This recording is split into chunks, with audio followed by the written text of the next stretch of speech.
morning, Global Studies students. I appreciate you watching this. Let's take a look at what's happening this week from December 3rd through December 9th.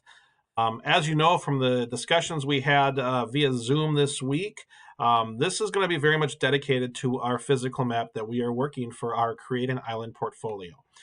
The first thing I want to highlight, for those of you that are cohort 8 tomorrow, I will be out of the building. I have a couple appointments I have to go to. So Mr. Gallagher will be Zooming. You do not have to do anything. When you click on the link on Global, it will take you right to his page. So just don't be surprised if you see Mr. Gallagher there instead of me. But you're going to continue working on the physical map. All right. This is the last week of the trimester, so I'm going to be very intentional about giving you time to get caught up with missing work. I know that some classes have a little bit more work than Global and kind of more strict deadlines, and so some of you have focused your efforts there, which is just fine. But let's use this time to get caught up with some of our missing work for Global. All right, so when you're finished, please use your time to, if you finish your physical map today, use your time to work on other assignments. Tomorrow, you're going to continue working on your physical map. Same thing, CNN 10 you can work on, other work. Monday and Tuesday, all right, you're going to work on the physical map, going through some double checking a few things like the elevations, looking at some of the rivers.